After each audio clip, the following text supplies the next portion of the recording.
Welcome to Sock Radio and Spirit Weavers. Join us as Jody Whitewolf Morrison shares with us her knowledge, abilities, teaching us how it's done, right here on Sock Radio. Brought to you by spiritualistonline.com. Good morning, good afternoon, good evening, whatever it is for your time.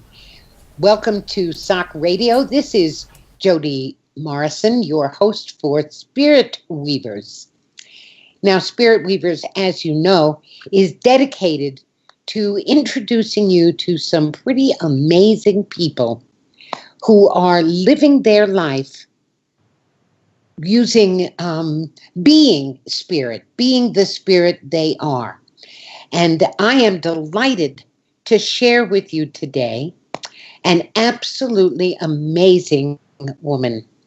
It's not only that she does amazing things, she is amazing. And it is from that all that she does flows. So I'd like to introduce you to Destiny Fae Pleiadian. Destiny, say hi. Aloha. Ah, there she is. How are you doing today, Destiny? I'm wonderful, thank you. How are you? I'm just great, and I'm so pleased to have you on the show today. You and I haven't had that much time to talk. We've touched in occasionally, but not much time to really just be together and talk. So this is really delightful for me. Destiny, you have said that you have a passion to inspire humanity to their potential. Now, in order to do that, obviously, you have to have some experience of that in your own being. So would you share with us a little bit about how you got to where you are? Yes, I can do that. Where to begin? Where to begin? Well, I think a key aspect of where I currently am is there's a few key points. One is I've always had a core value of authenticity and honesty to the point that I even had tattooed on my arm, be real, be true, be honest, be you. So despite society's way of conditioning us into being the same or being a particular mold, I've always found this, I guess, inner strength to be who I truly am inside. So even if I had challenges along that journey from birth in this lifetime, I've always kind of held true to that being a guiding compass. And another aspect of that for me has been, I guess, probably after a serious relationship that I had from the age of 19 to 24, I decided to go on a radical self-love journey. So being able to truly uncover what it means to love self, and then through that being able to have a deeper level of love for others, because it's been able to teach me so many core values and wisdom through what is important to embodying, you could say, a balanced way of being, and really being able to see those aspects of ourselves that may remain shadows, and being able to come into full alignment to love all aspects of self, I've seen as, I guess, a key part of me coming into who I currently am. When did you realize, when you were growing up, that I don't know, perhaps one way to language it is that you were a little bit different from the people around you? Was that your experience, that you were a little different? Quite a lot, but I felt like I've had memories right from as soon as I could understand English and what was communicated around me. Some might say it was the signs of an old soul. I was quite frequently commented by other people and spoken to by my mum, saying that I was very peculiar as a child. Just the discussions that I would have with people were not the typical conversation of what not that children ever really say anything typical, but they were it was kind of like calling upon information beyond what my experience at that age could have really logically given explanation to why I understood. I was always discussing a greater vision and questioning everything and wanting to understand on a really meaningful level. So probably right from the get-go of understanding communication in my own culture and this reality, I was quite aware that I was different. And I feel like part of the reason that I was able to embrace that so much was my star sign is an Aquarius, and that's all about being an individual and unique and embracing that aspect. So it was just naturally something that I was going to have to get used to very quickly. I find that absolutely amazing. Did you find support from your family for who you really were, or were they kind of like, "Uh-oh, she's strange"? Well, I guess that's an interesting question, because I like to believe now that we're all supported. So the simple answer would be yes, I was supported, because everything's supporting us. But time through different points in my life, I wouldn't say that I necessarily felt at the time that I was accepted in the way that I would have wanted to be, to feel like it was okay. You could say that it was okay to be that way. Yeah. And that was just the societal way that people were told, I guess, in the dualistic way, what's bad and what's good and what's right and what's wrong, and whatever stick of comparison was made. And that to some level there was certain values that I held and moral standpoints that I was more true to being what some people would deem as good. But at the same time, it was then on an individual basis of what somebody wanted someone else to be, about how they felt and about how they got along. So I feel like there's multiple rulers that we get compared to. But I quickly learned that it wasn't about what anybody else thought of me anyway. It was really about what I thought of myself, because when I was on my own and nobody else was around, that was what was important, because that was what was going to guide me. That was what was going to help me do the things necessary to create balance in my life and move forward and achieve the things that I felt I was here to achieve. I think that is actually quite remarkable that you came in with the strength and the knowledge to know that. There's a question in the chat room, and Janet asks, was it that you felt you just knew things, even things others are now just discovering? You came in knowing that? I would believe that all children come in with a sense of knowing, whether or not they're listened to or whether or not they have a conscious explanation of that, whether or not they communicated it or not. I feel like I'm what some people might term, I came in as an extrasensory. So I believe that I was channeling. I believe I'm always channeling. Whether or not I'm choosing to speak what I'm channeling is a different thing, or whether I'm tuning it out or not. So when I was quite young, I would read people's minds. I would have these intuitive understandings. I would have premonitions of things. I didn't know what to call those things. I didn't know what the terms of those things were, but for majority of my adolescence, that was something that I had happening, that I thought everybody had happening, because usually what our experiences is at that age, we seem to have some form of belief that that's what's happening with everybody, because that's the only reality that we kind of understand.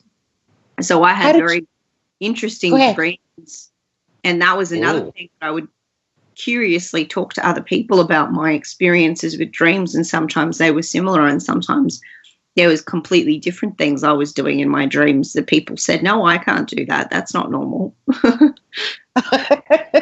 How did you find out that other people did not share your experiences? Well, it wasn't until I was much older that I realized, especially when people expressed a little bit of shock or skepticism about what I was doing. And then there was a period in my life where what I call is I chose to fall asleep. So, for example, I chose to get a job that I knew wasn't aligned to what I was here to do. I chose to, I guess, make choices that I knew weren't aligned to what my highest good was that I had been, choosing majority of my life. So in my youth, my teen years, I wasn't interested in chasing after boys. I wasn't interested in following trends. My fashion was like completely different. It was just my own little expression of self. And I would be interested in like writing visions and humanitarian projects and solutions for the world up into my teens. And then when I was, 18, 19, I began to, I guess, not necessarily give in to pressure, but I decided that I would see what it was like to do what everybody else was telling me to do, which was to conform and to go get a job and to go do some studying and to do what we get told we have to do to make money and be, sustainable on our own and take care of ourselves. So I did that for a period of time, and I stayed in a relationship that wasn't really what I wanted or wasn't really for my highest good. And I guess it was all around lessons, but I term it as the time where I chose to fall asleep, and then I knew that there was a point where I'd wake up again. So, you knew that even as it was going on, that this was a kind of a tasting of other people's experience, but you would wake up and get back on your own track. You knew that. I feel like I knew that before it happened. I don't feel like I was that aware of it while I was asleep in the period.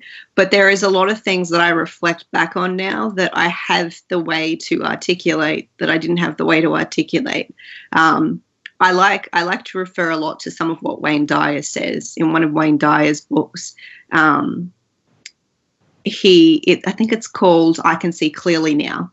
And he talks about how even when he was a little boy, he can reflect back to times where he just gets memories of these points in his life where he could see exactly why different events had occurred, like the divine plan of everything, like the choices we made before we incarnated. We kind of like set checkpoints. And I feel like that's what I see. And even when I was traveling around the world, particularly when I was in Kauai, there was all these memories rushing back from these experiences that I had growing up that I could now have a way to articulate that it was related to a parallel lifetime or that it was related to being like a trigger thing in my life. I chose to be able to remember certain things from beyond the veil. And yeah, it's kind of like just putting all the puzzle pieces together and letting yourself remember and having it just unfold authentically. So I really believe that I know what I need to know when I need to know it, and I know there's a lot to know that I may not be able to compute through this 3D like mind brain. Mm-hmm. So I kind of surrender to letting myself know and understand things that I'm meant to, and then beyond that, I just wait till I expand to allow, you could say, the teacher to present itself or the memory to come back through again. So it wasn't really a question that you felt something was missing as much as it was an experience of realizing you knew something more that you needed to take in. Yeah, something that I also could understand. So in regards to what I was just talking about and the way you're reflecting back, I was reading something yesterday to do with synchronicity.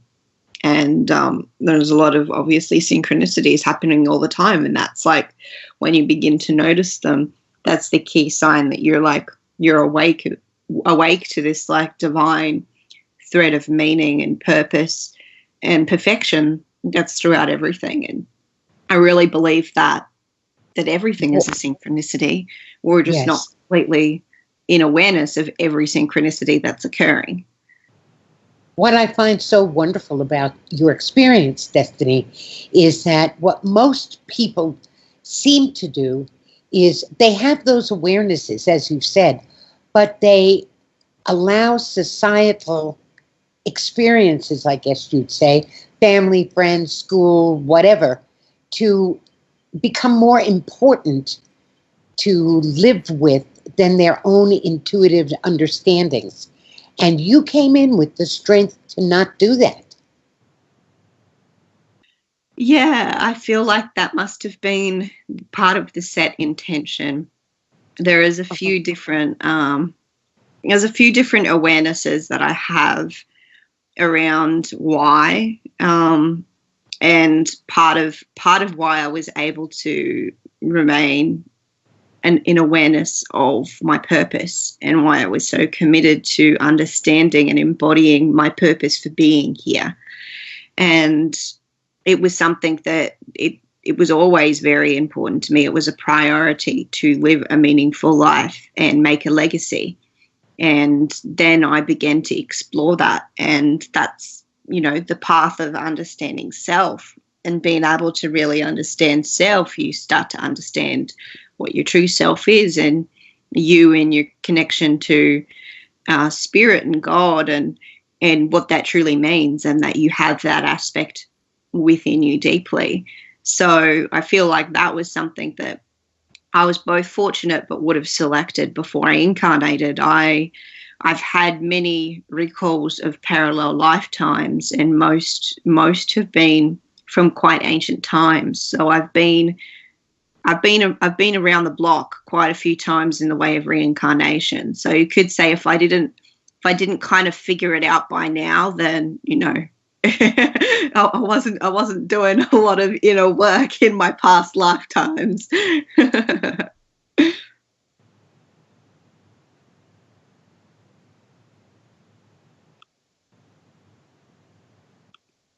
Are you there?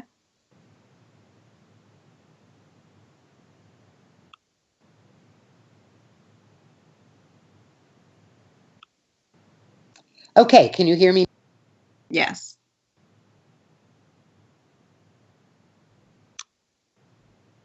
No, now you've cut out again.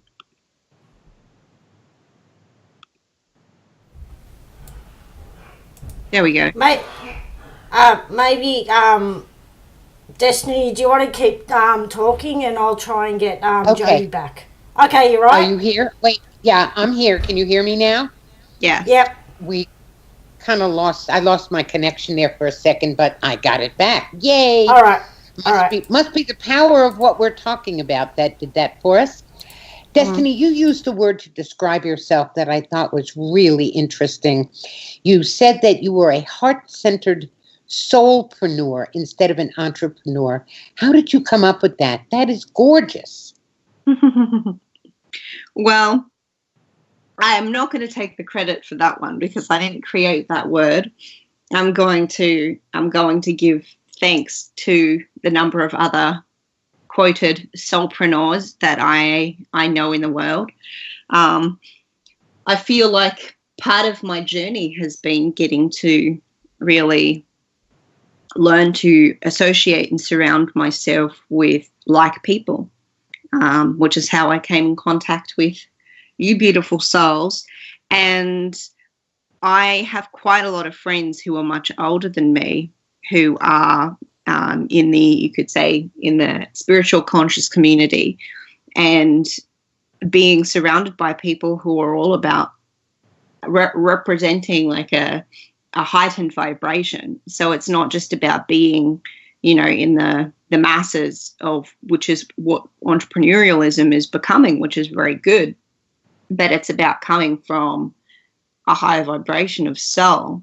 And originally, when I started on the entrepreneurial path, the word entrepreneur didn't really resonate with me. And that's why I was seeking other words. And I always find that because words hold so much power, and I was extremely passionate about communication and the use of words, writing has been one of my methods of channeling and and expression and therapy. So for me, something that was more connected to soul and a key aspect of truth and self was something that was more appropriate. I think it's beautiful. I've not heard that phrase before, and I think it really, it captures the best of the entrepreneurial model, but brings it to where it should be, which is soul and spirit centered. So I think it's really quite amazing. Now, you did have a management background, and I gather that you brought that with you to the work that you're doing now, because we'll get into this. You're doing so many amazing things. Thank you. Does your management background help you manage everything that you're doing?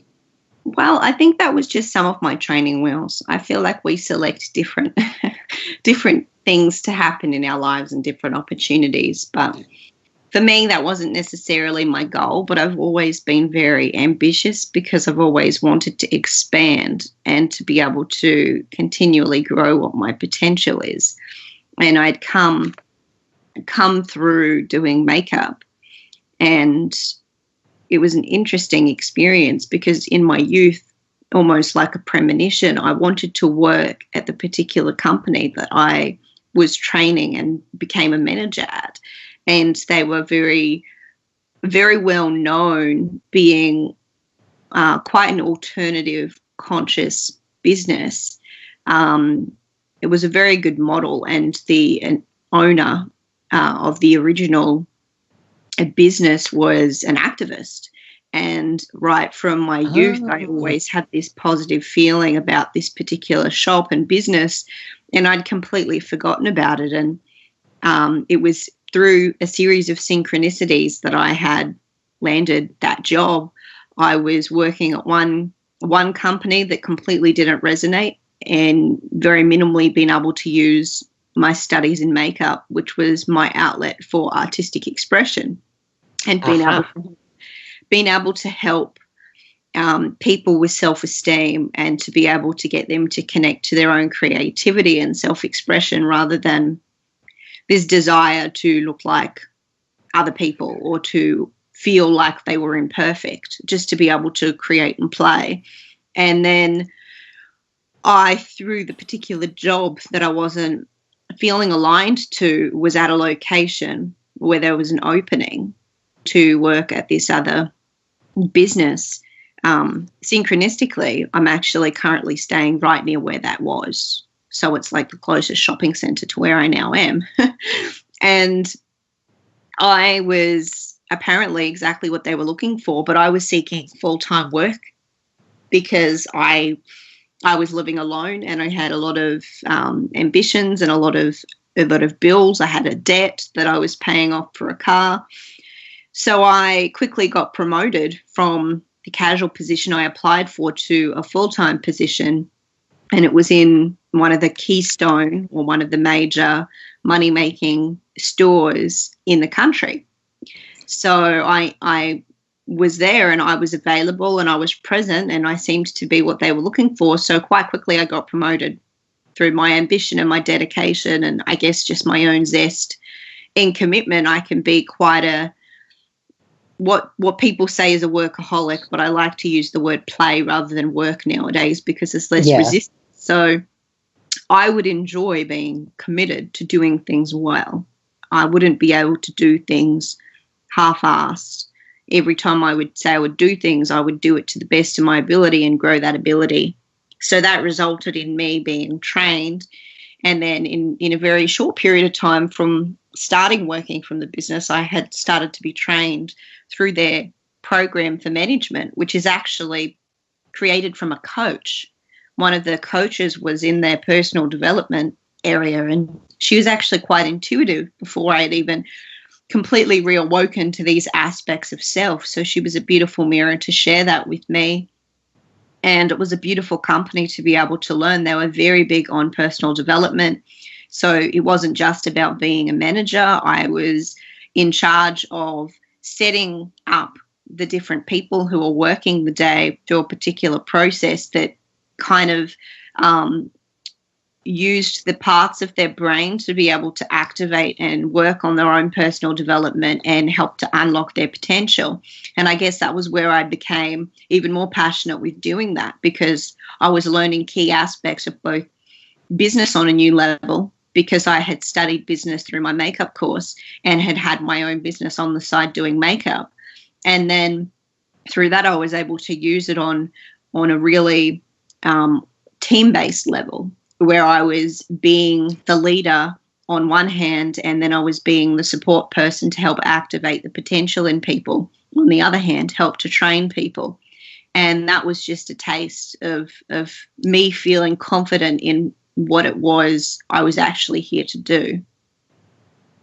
So basically, somebody in the chat room asked this as a question, which I think you've really answered, but we'll double check. Janet says, I think everybody or everything we do comes in at some point in the future, that we were meant to learn something so we can bring it into our spiritual lives.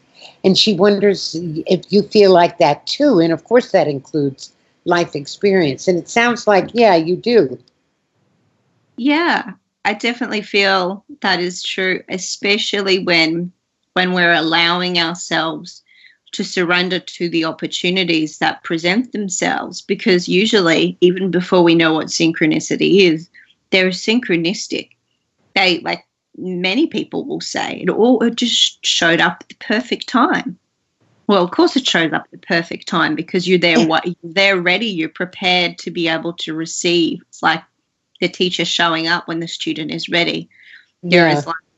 I recently have been listening to quite a lot of channeled messages from our galactic family and from different beings from different star systems. And one of the things that really resonates, that I feel is truth, is that it's like we have this energetic spiral around us connected to our multidimensionality, and that in that we've put different etheric things that we would need at different points on our journey, like a suitcase that we carry around. But when we realize that it's there, and when we start to allow ourselves to access it and allow ourselves to receive, these things come into play. And I believe that we all have at different points in our journey different triggers to allowing these things to come through. So different epiphanies and light bulb moments to be able to have that understanding.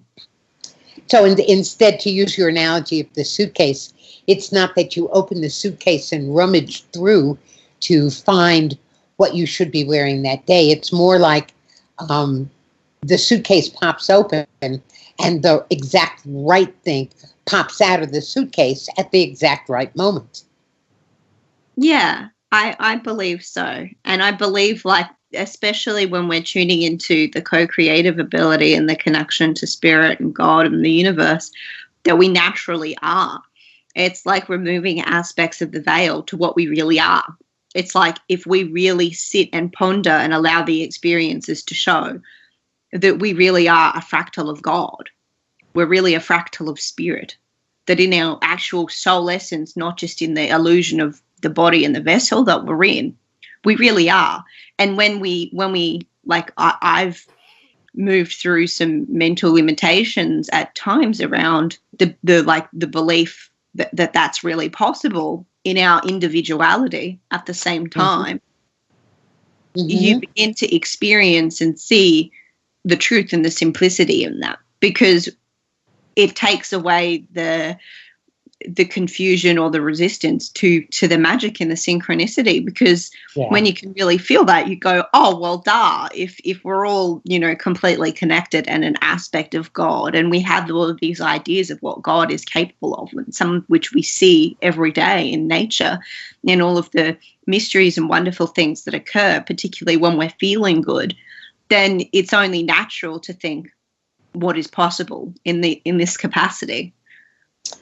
That makes, for me, that makes an enormous amount of sense, because it is a spiral and it is ever opening. And I guess that's why the Lotus has been such a almost a primal symbol of this.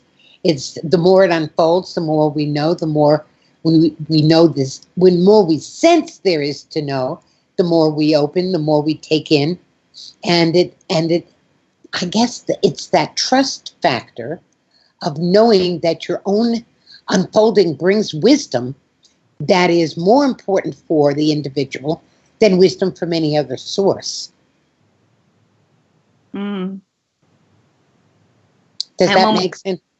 When we really connect to our source, we have aspects of our own fractal individuality, but the source that we all connect to is the same source. Yes. It's just to connect within ourselves, to connect to that source, because that's where its truest vibration is. That makes sense to me, boy.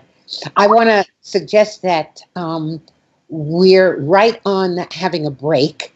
So what I'd like us to do is to take a break. I'd like to thank the people who are in the chat room, Evergreen and Janet and Silver Moon and others, and to welcome all those who are out there in Radio Land listening in on SOC Radio, on TuneIn, on Shoutcast, the other possible ways people can connect, and to suggest that when we come back from our break, we're going to talk more with Destiny about the ways that all of this is manifesting in her life right now.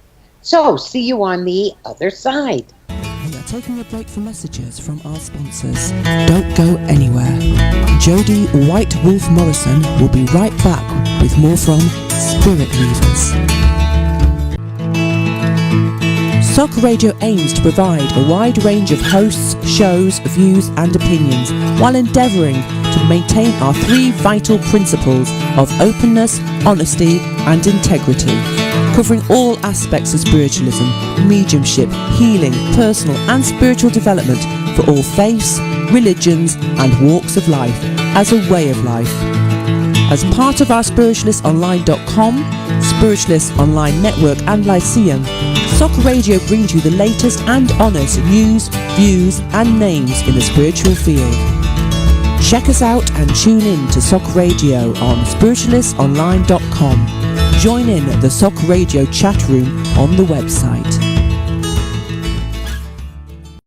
Advertise with SOC Radio. 10, 15, 20 or 30-second jingles, adverts or promotions, all going out live on SOC Radio. Promote your services, churches, groups or events at the best rates online. Work with us on shows or promotion and you could get your jingles absolutely free. For this and more, contact Julie at socradioshows@gmail.com. Membership on spiritualistonline.com.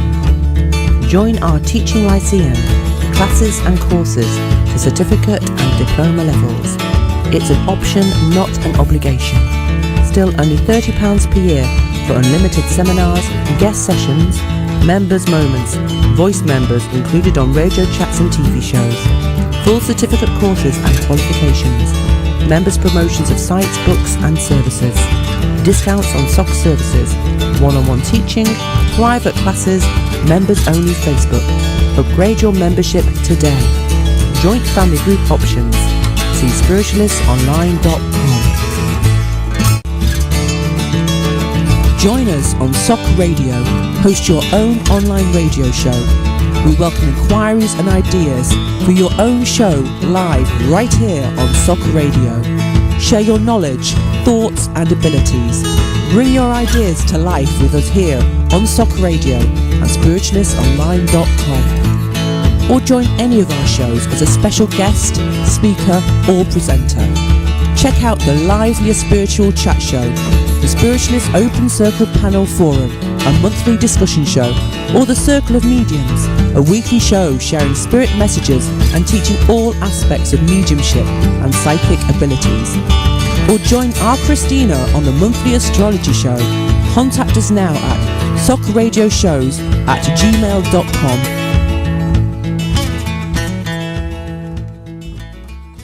SOC Radio aims to provide a wide range of hosts, shows, views, and opinions while endeavoring to maintain our three vital principles of openness, honesty, and integrity.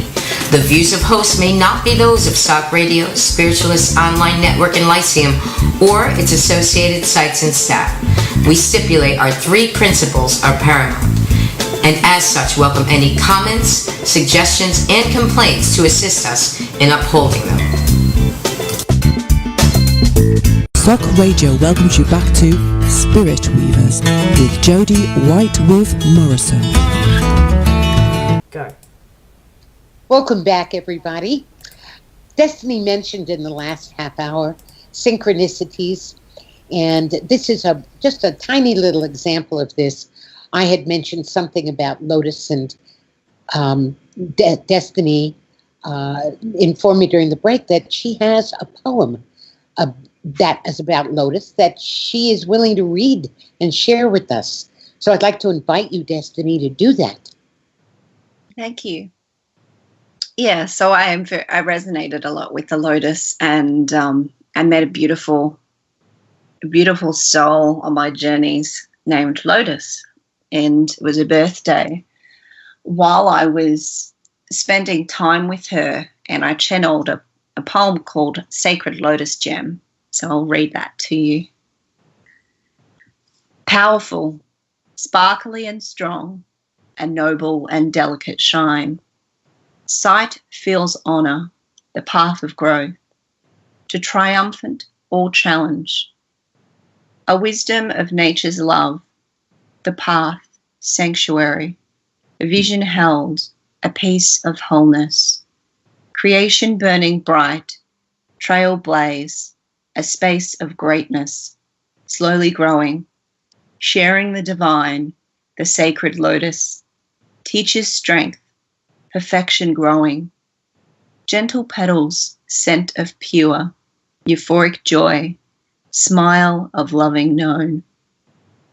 A shared closeness deep in your heart, an unforgettable stare, passion and surreal impact. On the path in sight, no turning back, movement and flow, an untouchable essence of sacredness know. Thank you. That's beautiful. An untouchable essence of sacredness known. That is really beautiful. Thank you very much for sharing that.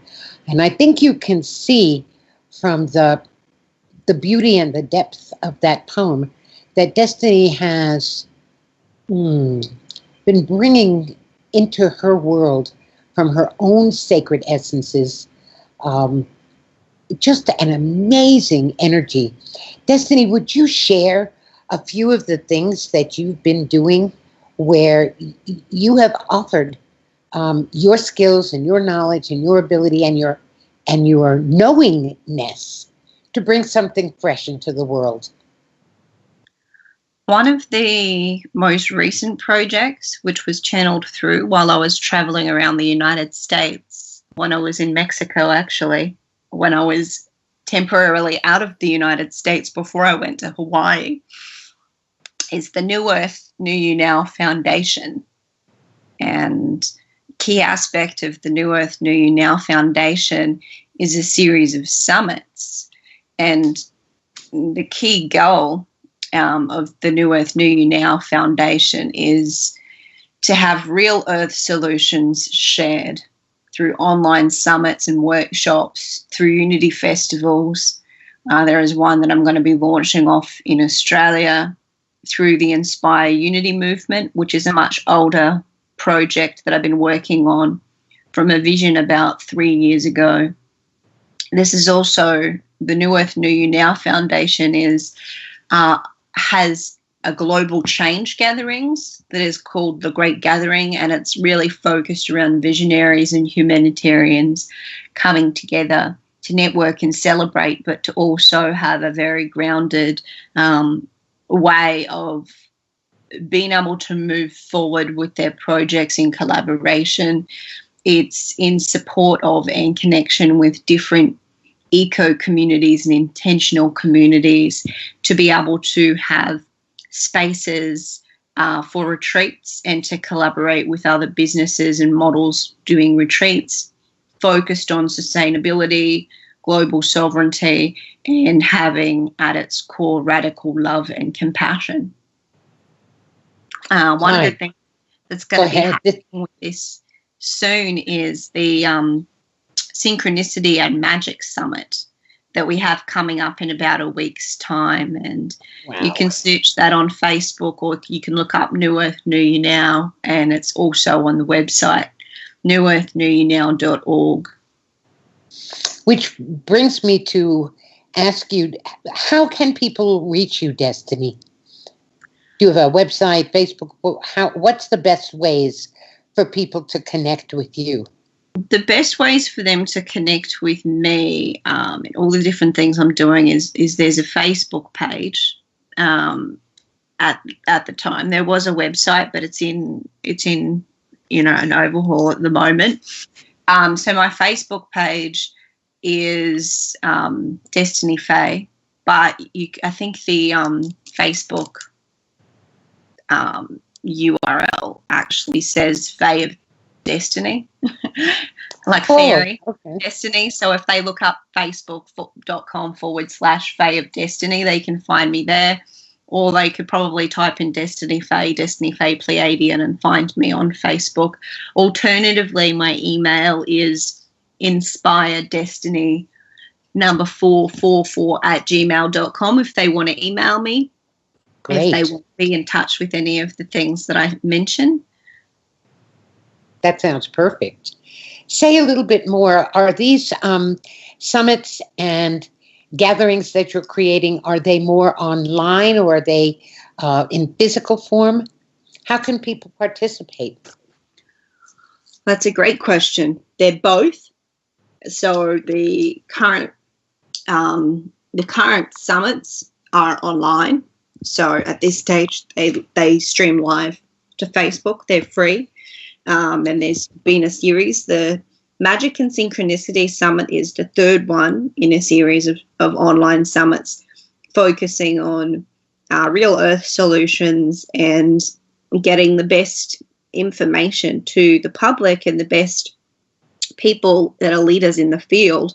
So the first one was the New Earth, New You Now Summit, and that was primarily focused on community projects, sustainability projects for the Earth, including free energy resources, and being able to deliver aspects of truth of what's happening in the world, the positive things that are occurring in the world for change and for bringing in and embodying the new Earth, both outside of us and within us as well. And the second one was the Divine Masculine and Feminine Rising Summit. And for me, that was very important, because to have a unified world, we really need to start with having a whole unified feeling of self, macrocosm and the microcosm of the above, so below, as above, so below.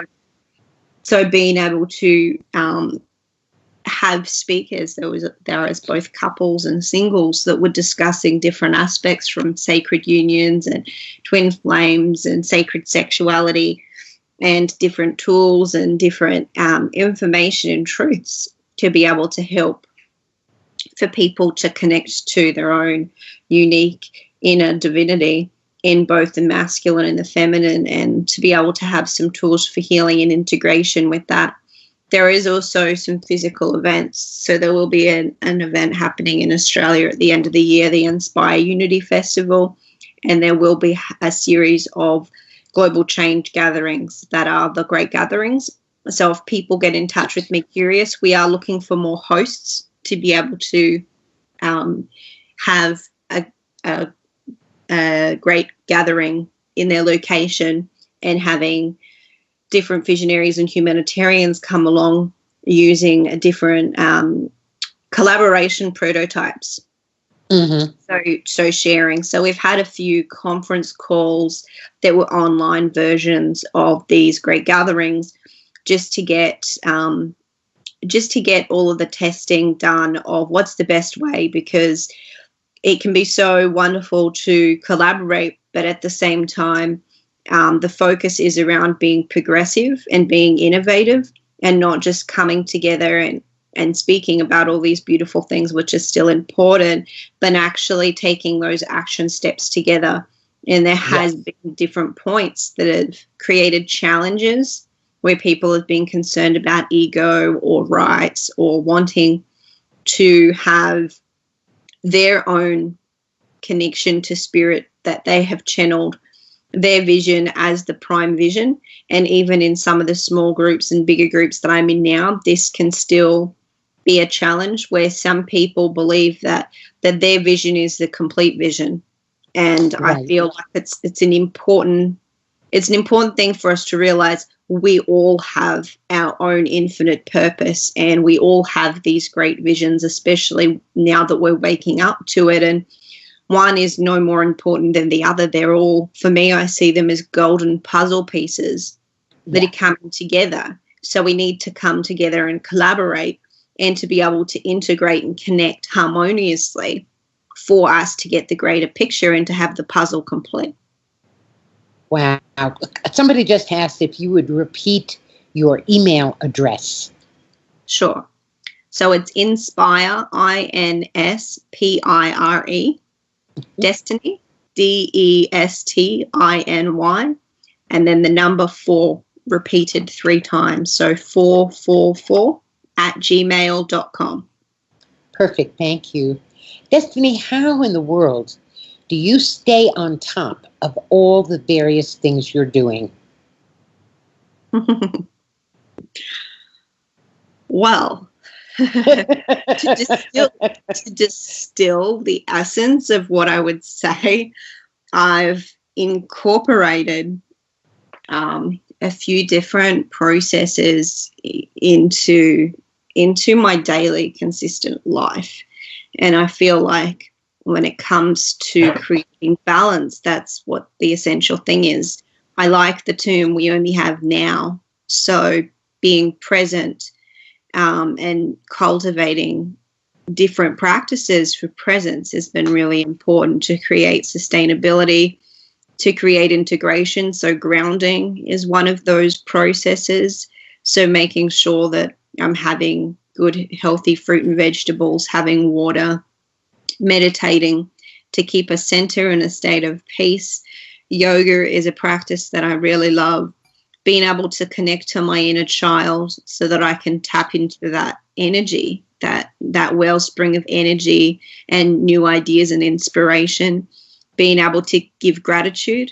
One of the things that I'm working on at the moment, or playing with at the moment, is a body of work that's called the Ultimate Expansion Journey. That will be starting off in December, and it's actually putting into an experiential journey some of these key things that I have cultivated through my own journey to be able to share with others. And part of that is being able to feel free in our choice and trust our choice and sovereignty. So the part of the process of the Ultimate Expansion Journey is it's customizable, and there is multiple options for people to be able to have an experience for themselves that resonates to them.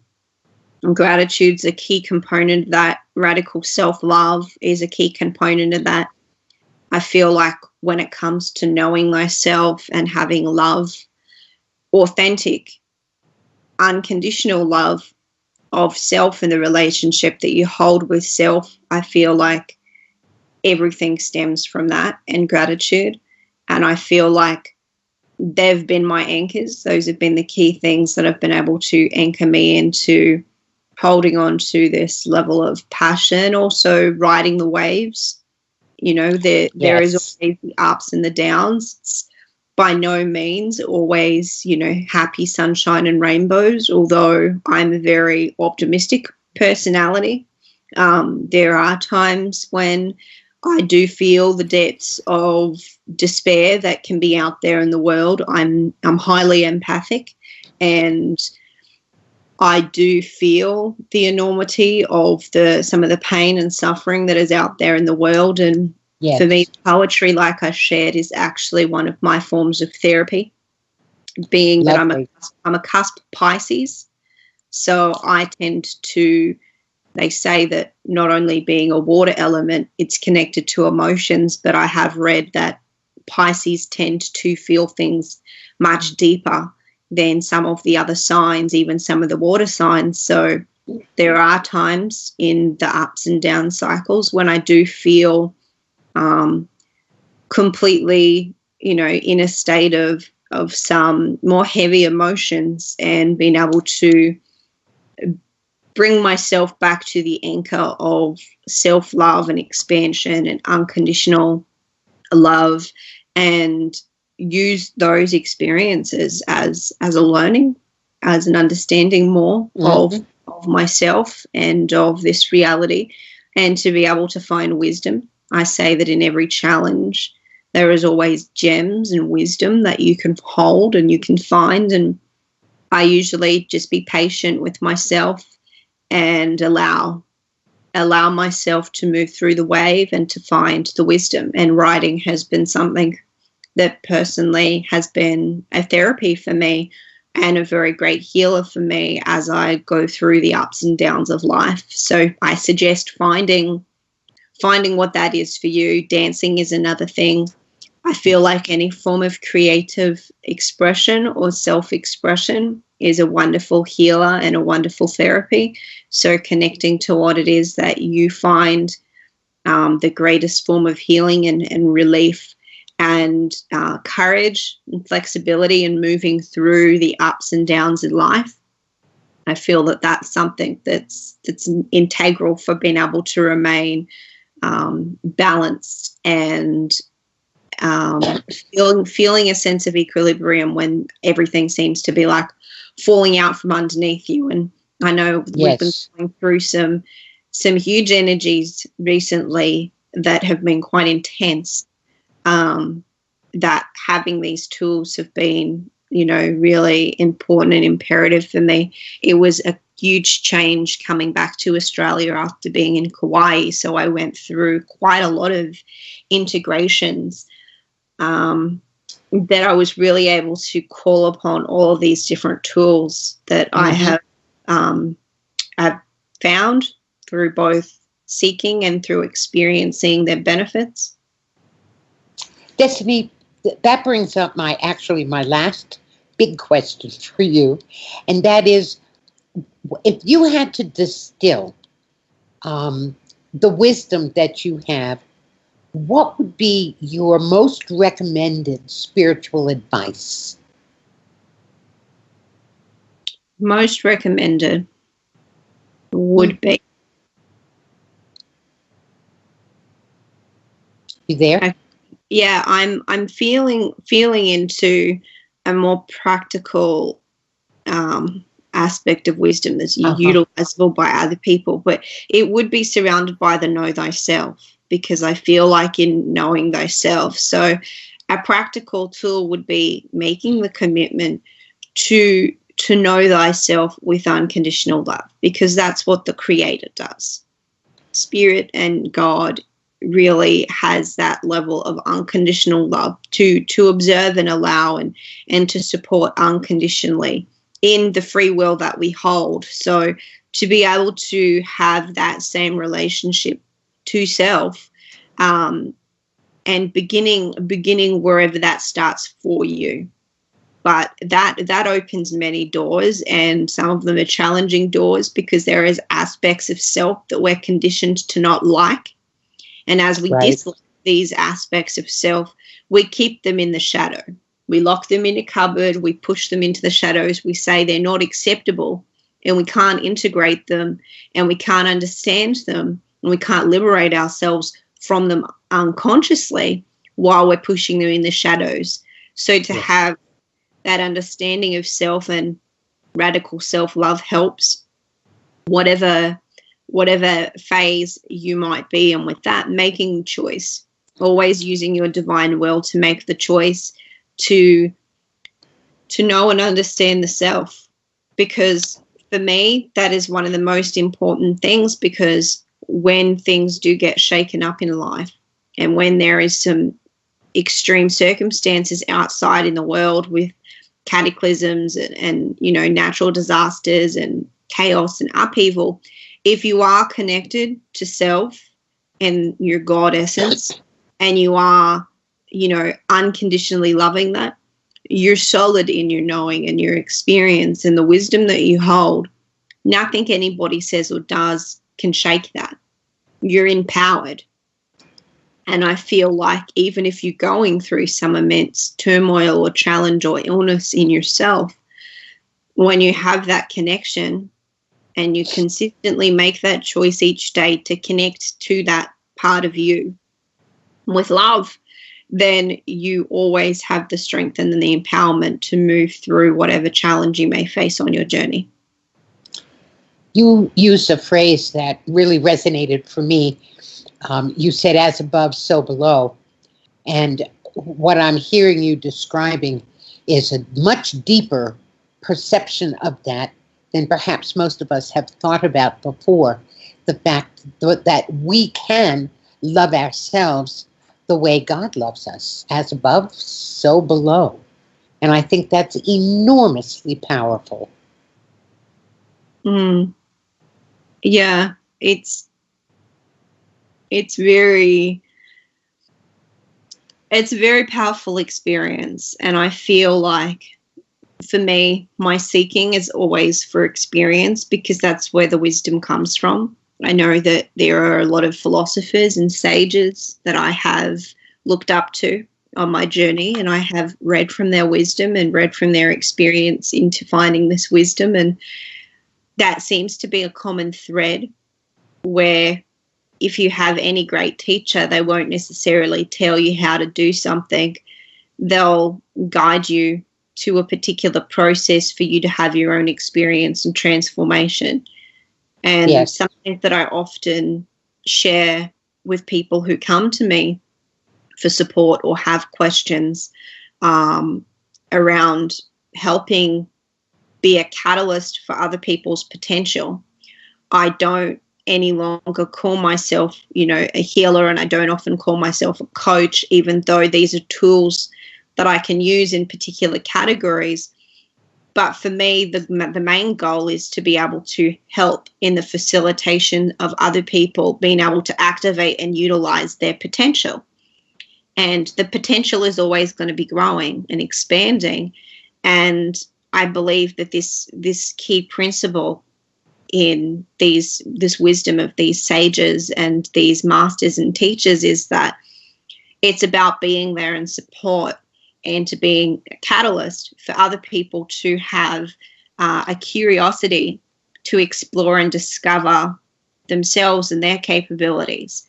But it's not to tell them how to do it. It's right. to, for example, lead them to the path, and then instill in them the belief that you have in them that they're capable. And it works with children as well. Yes. To be able to really let them know you have the confidence in their potential and that you're there if they have questions or concerns, or just to pat them on the back and congratulate them and let them know that they have everything they need within them, that this is a path, and to make their own choices, and that's what it's about. The journey is about making the choices for yourself and having the experience and choosing to find the wisdom in that experience, and then to utilize and embody that wisdom in your life. Destiny, believe it or not, I could talk with you about this stuff for another 2 to 3 hours, but we are actually out of time. So I want to thank you so much for sharing not just your vision, not just your wisdom, because those are the product of your sharing who you are. And that has been a glorious thing to learn more about and to connect more with. And I thank you so much for being on the show and for doing those things. And I want to thank folks in the chat room. I want to thank all of you who are listening in on SOC Radio, TuneIn, and other devices, and to recommend that you connect with the SOC Radio page and look at the scheduling. There are wonderful shows coming up. And again, just a huge thank you. Also a thank you to Tracy. For those who don't know it, this is very early in the morning. It's now 6 a.m. for both Destiny and Tracy. So my appreciation is even more profound for being willing to stretch your days in this way. Thank you so much. Thank you. It was my pleasure. Appreciation to Tracy and everybody else who's listened today. You have been listening to Jody Whitewolf Morrison, Spirit Weavers on SOC Radio, brought to you by Spiritualists Online Network and Lyceum at spiritualistonline.com. Thanks for listening. SOC Radio aims to provide a wide range of hosts, shows, views and opinions while endeavouring to maintain our three vital principles of openness, honesty and integrity, covering all aspects of spiritualism, mediumship, healing, personal and spiritual development for all faiths, religions and walks of life as a way of life. As part of our spiritualistonline.com, Spiritualist Online Network and Lyceum, SOC Radio brings you the latest and honest news, views and names in the spiritual field. Check us out and tune in to SOC Radio on spiritualistonline.com.